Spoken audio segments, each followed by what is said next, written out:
আমি সেই বাসে, ট্রেনে, ট্রামে, রাস্তায় যাকে আপনি রোজ দেখেন, যার শাড়ি, কপালে টিপ, কানে দুল আর পায়ের গোড়ালি আপনি রোজ দেখেন, আর আরো অনেক কিছু দেখতে পাবার স্বপ্ন দেখেন। স্বপ্নে যাকে ইচ্ছে মতন দেখেন, আমি সেই মেয়ে। বিহারের প্রত্যন্ত গ্রামে দিনের আলোয় যার ছায়া মরানো আপনার ধর্মে নিষেধ, আর রাতের গভীরে যাকে বস্তি থেকে তুলে আনতে পায়ে বরকন্দাজ পাঠান আপনি, আর সুসজ্জিত বিছানায় যার জন্য অপেক্ষায় অধীর হয় আপনার রাজকীয় লাভপট্ট, আমি সেই।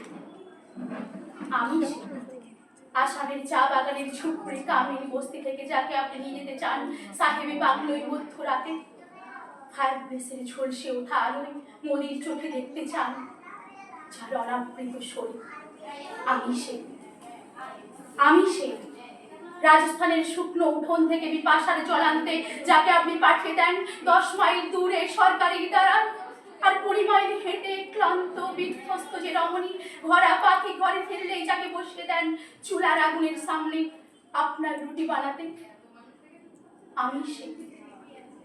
আমি সেই যাকে নিয়ে আপনি মগ্ন হতে চান গঙ্গার ধারে, কিংবা ভিক্টোরিয়ার সবুজে, কিংবা সিনেমা হলের নীল অন্ধকারে, যার চোখে আপনি এঁকে দিতে চান ঝুটো স্বপ্নের কাজল আর ফুরিয়ে যাওয়া সিগারেটের প্যাকেটের মতো, যাকে পথের দুপাশে ছুঁড়ে ফেলে আপনার ফুল সাজানো গাড়ি শুভ বিবাহ সুসম্পন্ন করতে ছুটে যায় শহরের পথে।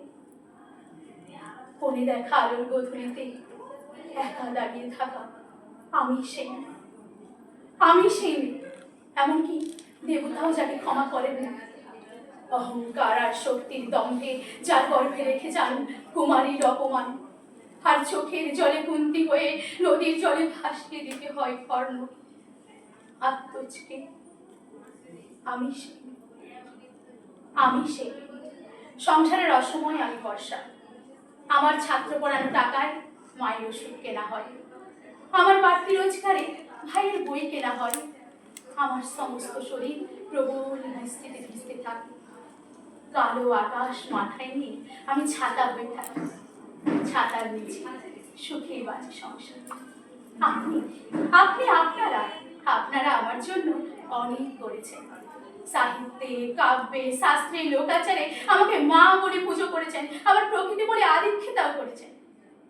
আমার সকল কঞ্চের কানা গলিতে ঠোঁটে রং মাখিয়ে টুপি হাতে দাঁড় করিয়েও দিয়েছেন। হ্যাঁ, আমি সেই।